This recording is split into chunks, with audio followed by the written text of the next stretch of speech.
If you went into that wadi, you would find there are rocks all over the place, but they've all been pushed out of the way to make a path. Somebody pushed all the rocks out of the way to make a path for wagons, apparently. For centuries, the story of the Red Sea crossing, as detailed in the Bible, has captivated and intrigued people all over the world. The dramatic crossing of the Red Sea, with the waters parting to allow safe passage of the Israelites, has been an iconic moment in that narrative. Now, scientists believe they may have finally uncovered evidence to support this legendary event. Join us as we delve into this fascinating discovery and explore the potential implications it holds for our understanding of history and religion. Could this be the long-awaited proof that finally confirms this miraculous event? Let's find out. The land of Egypt, the starting point. To fully appreciate the significance of the evidence for the Red Sea crossing, we must first understand the setting from which this epic journey began. The story of the Red Sea crossing begins in the fertile Nile Delta, a vibrant and bustling region where the children of Israel lived under Pharaoh's command. This lush area, known as the land of Ramses, was home to the Israelites, who thrived in the land of Goshen. According to the book of Genesis, this was a gift given to them during the time of Joseph when he found favor with a previous pharaoh. Joseph's wisdom and leadership had saved Egypt from a devastating famine, earning him a place of honor and trust. In this fertile land, the Israelites flourished and multiplied, fulfilling God's promise to Abraham that his descendants would be as numerous as the stars. The Nile Delta was a land of contrasts. Its rich, fertile soil was a blessing that allowed the Israelites to prosper and grow, surrounded by abundant crops and greenery. The river's life-giving waters supported a thriving ecosystem, making it an ideal place for the Israelites to dwell. Yet, this lush paradise was bordered by the harsh, unforgiving desert, a reminder of the precarious balance between survival and adversity in ancient Egypt. The fertile land of Goshen was a place of provision and growth, yet it was under the shadow of Egyptian authority and oppression. The Egyptians watched with envy and fear as the Israelites multiplied, worried that their sheer numbers might someday pose a threat to Egyptian dominance. Over time, the Israelites' lives became intertwined with the land of Goshen, where they had lived for generations, developing their communities and maintaining their traditions. They had settled here with Jacob, their patriarch, who had brought his family to Egypt during a time of famine, welcomed by Joseph, who had risen to a position of great power. However, as the years passed and memories faded, a new pharaoh arose who did not remember Joseph and his contributions to Egypt. Seeing the growing number of Israelites as a threat, he subjected them to harsh slavery, forcing them to build his cities with brick and mortar. Pharaoh's oppression was relentless, commanding the taskmasters to make their labor even harder, and issuing the decree that every male Hebrew child should be drowned in the Nile. Despite these oppressive conditions, the Israelites continued to multiply, a testament to their resilience and God's favor. The Israelites cried out to God for deliverance, longing for the freedom to worship Him and live according to His commandments. God heard their cries and remembered His covenant with Abraham, Isaac, and Jacob. He chose Moses, a Hebrew raised in Pharaoh's palace, to lead his people out of Egypt. After a series of negotiations and plagues that struck the heart of Egypt, God sent the final and most devastating plague, the death of the firstborn. This peace was shattered on the night of Passover. In a dramatic and terrifying event, the firstborn in every Egyptian home perished due to the final plague. This devastating event, described in Exodus 12, verse 29 and 30, was the catalyst for change, sparking a new beginning for the Israelites. God had instructed Moses to have each Israelite family sacrifice a lamb and mark their doorposts with its blood, saying, "When I see the blood, I will pass over you. No destructive plague will touch you when I strike Egypt." This act of faith and obedience set the stage for their liberation. Passover became a lasting ordinance for the Israelites, a reminder of God's mercy and deliverance. In the aftermath of this tragedy, Pharaoh, who had stubbornly refused to release the Israelites from slavery, was finally compelled to let them go. The grief and desperation in Egypt were overwhelming, and Pharaoh's resistance was broken. The Egyptians, mourning their losses and fearing further divine retribution, urged the Israelites to leave quickly. It was then that the Israelites began their momentous journey, leaving Egypt behind as they marched from Ramesses to Succoth. This was not just a physical journey, but a transformative moment filled with hope, uncertainty, and the promise of freedom. The path ahead was unknown, but it was driven by the determination to reach the land promised to them, a land where they could truly be free. But what lay ahead in the vast wilderness? Would the promise of a new beginning be enough to sustain them through the trials that awaited them? Let's delve deeper. The Exodus, an epic escape. The Exodus stands as one of the most dramatic and pivotal moments in the history of the Israelites, marking the beginning of their journey toward the land of Canaan, a land promised by God to their forefathers Abraham, Isaac, and Jacob.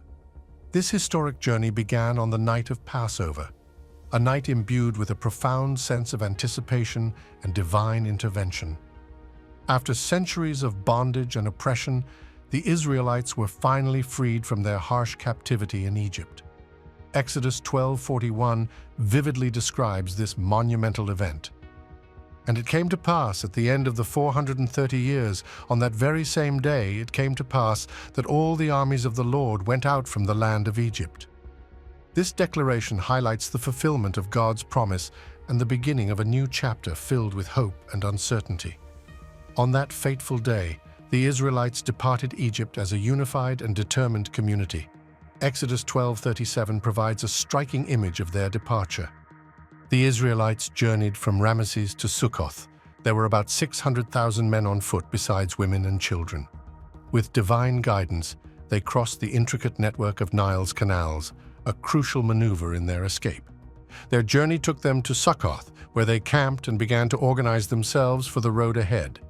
Despite having left the immediate confines of Egypt, they were still within Egyptian-controlled territories, a stark reminder of the powerful empire they were leaving behind. The transition from a land of oppression to one of freedom was not instantaneous, but fraught with challenges and adjustments. God's presence was evident throughout their journey, providing reassurance and guidance. Exodus 13:21, bordered on either side by the expansive waters of the Red Sea. This harsh landscape was both daunting and unfamiliar, presenting a stark contrast to the lush Nile delta they had left behind. The Israelites pressed on, driven by their hope for a promised land where they could live freely and worship God. Their travel was relentless, moving both day and night, a testament to their determination and faith in the face of adversity. The transition from the fertile lands of Egypt to the barren wilderness underscored the stark realities of their journey and the promise that lay ahead. Upon reaching Etham, the Israelites turned southward, navigating through the rugged mountains and narrow canyons of the wilderness. These canyons guided them toward the shores of what is now the Gulf of Aqaba, historically known as the Red Sea. This area, particularly around Nuweiba, played a crucial role in their journey. Historical evidence, such as the fleet of King Solomon recorded at Ezion-Geber near Elath, underscores the strategic importance of this region in ancient times. The rugged terrain and the formidable body of water presented both a natural barrier and a significant challenge for the Israelites, highlighting the critical nature of their impending confrontation with the Egyptian forces. On the shores of Nuweiba, the Israelites faced one of their greatest crises. They were trapped between the vast expanse of the Red Sea and the advancing Egyptian army.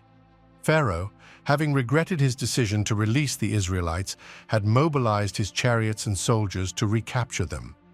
The Israelites found themselves in a perilous position, sandwiched between a fortified Egyptian stronghold known as Migdol and the treacherous waters of the sea. The remnants of the ancient fort still stand today, a silent testament to the once mighty Egyptian presence and its role in the pursuit of the Israelites. In this dire situation, fear and despair gripped the Israelites.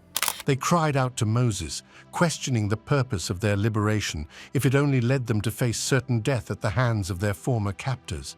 Their desperation and doubt were palpable, reflecting their deep-seated anxieties about their future. Exodus 14:11-12 captures their anguish. They said to Moses, "Was it because there were no graves in Egypt that you brought us to the desert to die?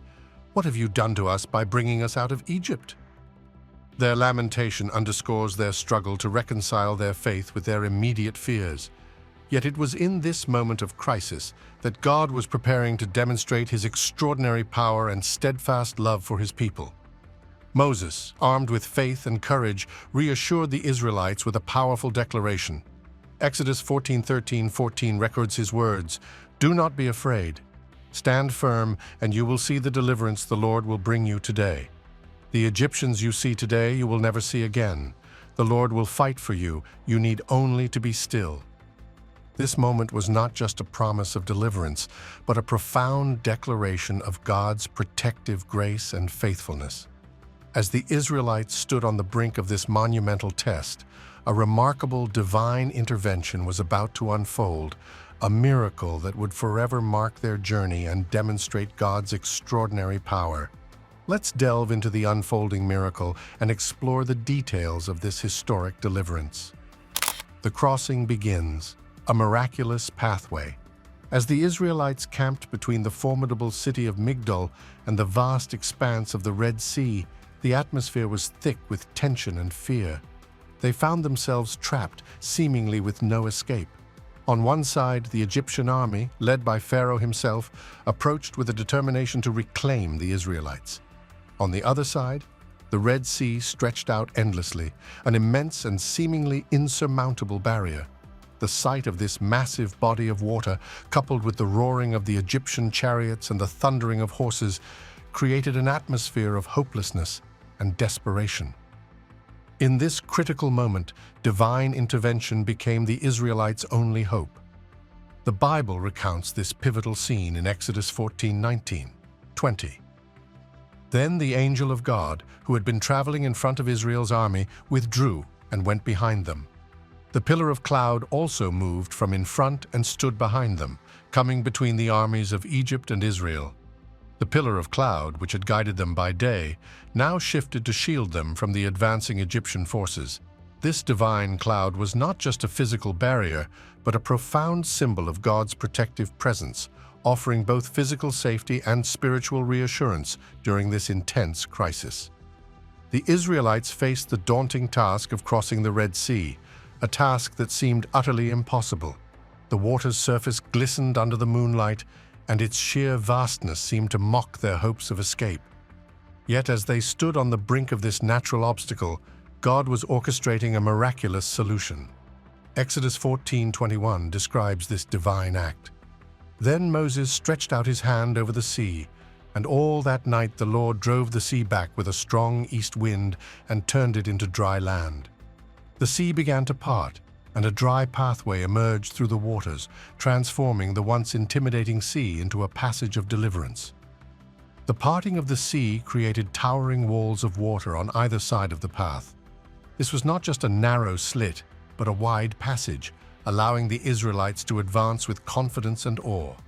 The Bible vividly depicts this miraculous scene in Exodus 14:22. The Israelites went through the sea on dry ground, with a wall of water on their right and on their left.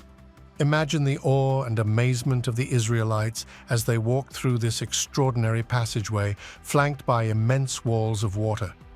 This moment was not just a display of natural wonder, but a profound testament to God's power and provision, turning a seemingly hopeless situation into a tangible pathway to freedom.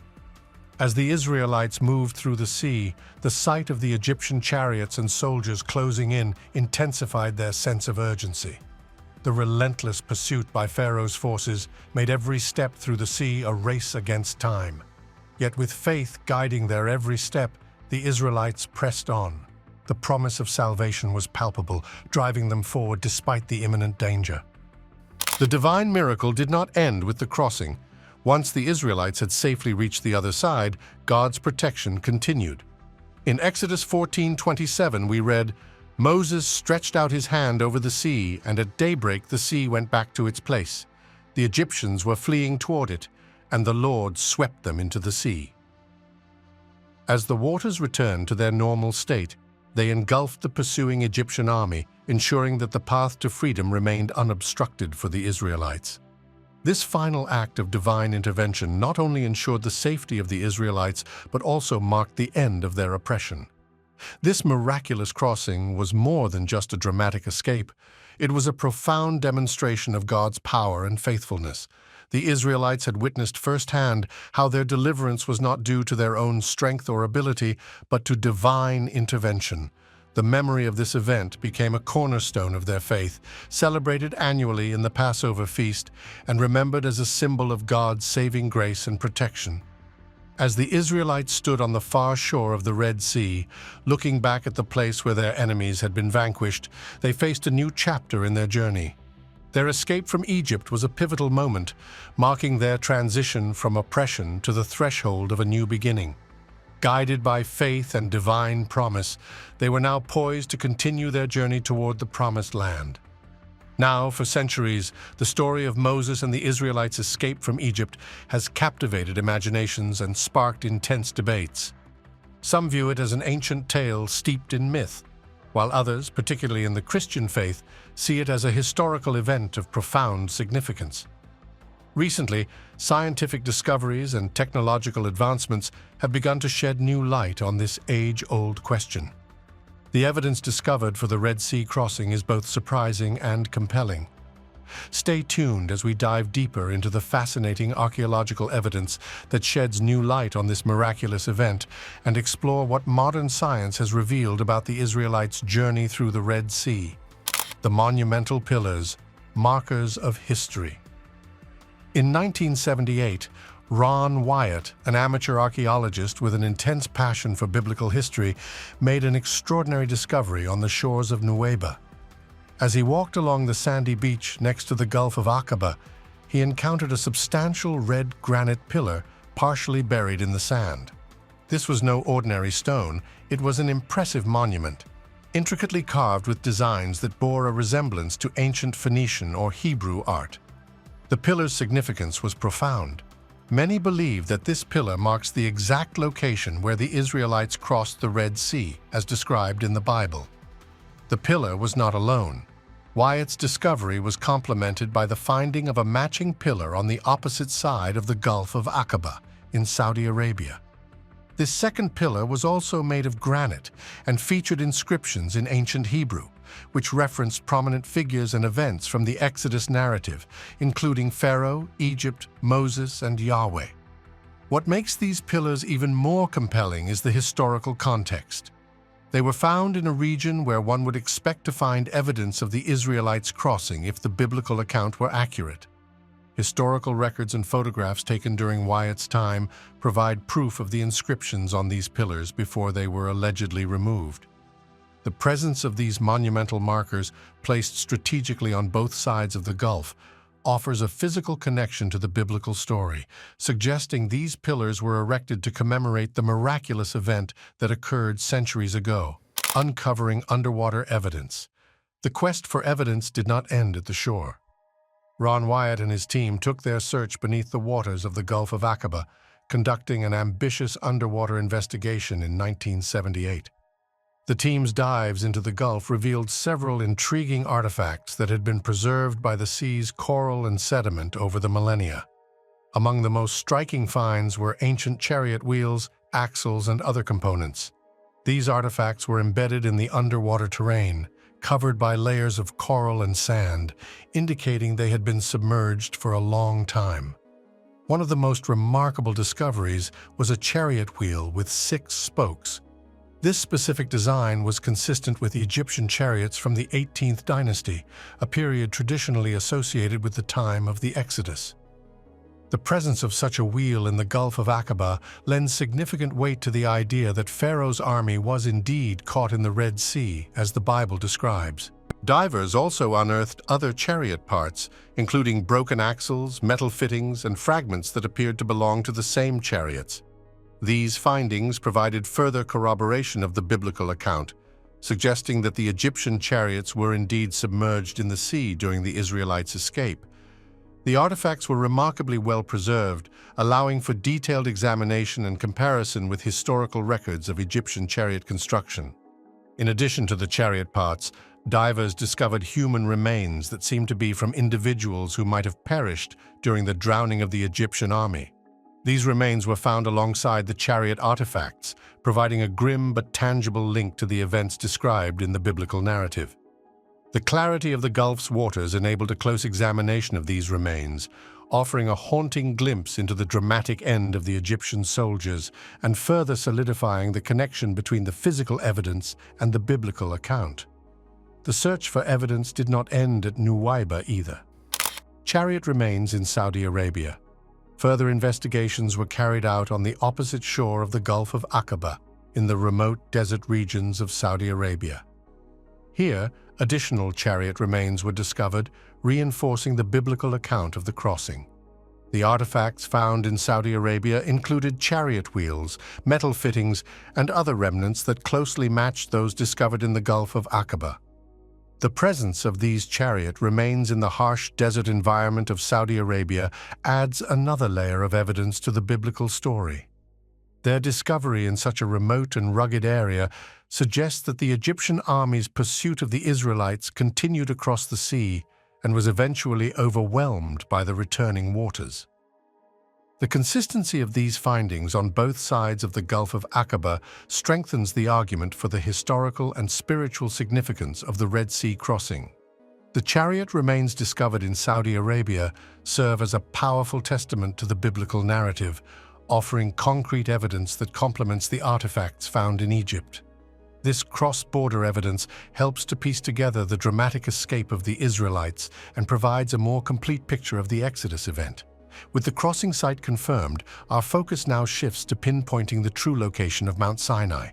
So, where exactly is Mount Sinai located? The real Mount Sinai, a divine revelation. Mount Sinai holds a central place in biblical history as the sacred mountain where Moses received the Ten Commandments from God. This pivotal event is not only a cornerstone of Judeo-Christian tradition, but also a defining moment that marked the establishment of divine law for humanity. For centuries, the Sinai Peninsula in Egypt has been traditionally identified as the location of this significant event. This belief is supported by historical texts, religious traditions, and archaeological findings that have long been associated with the region. Pilgrims have journeyed to the Sinai Peninsula to visit the monastery of St. Catherine, a site traditionally believed to be at the foot of the biblical Mount Sinai. However, recent discoveries and scholarly research have introduced a provocative alternative to the traditional view. According to these new findings, the true location of Mount Sinai might be situated in Midian, a historical region that corresponds to parts of present-day Saudi Arabia. This theory is based on a reinterpretation of biblical texts, geographical analysis, and archaeological evidence. The land of Midian is mentioned in the Bible as the area where Moses fled after leaving Egypt and where he encountered the burning bush, a significant event that preceded the giving of the Ten Commandments. The Saudi Arabian location for Mount Sinai presents several compelling points that have sparked considerable interest and debate among researchers. For example, the region has been explored for features that align with biblical descriptions. Researchers have identified ancient inscriptions and remnants of altars that they believe could be connected to the time of Moses. Some scholars have pointed to rock carvings depicting scenes that might be related to the biblical narrative, suggesting that these artifacts could provide tangible evidence of the historical and spiritual significance of this site. In addition to these findings, there are geographical arguments supporting the Saudi Arabian location. The terrain and landscape in this region match descriptions found in the Bible, including the rugged and remote nature of the area where Moses and the Israelites are said to have wandered. This alignment with biblical geography provides a potential link between the physical location and the scriptural account. Despite these intriguing developments, the identification of Mount Sinai in Saudi Arabia is not without controversy. The Sinai Peninsula's traditional role as the location of Mount Sinai is deeply embedded in religious history and has been a focal point for spiritual and historical studies.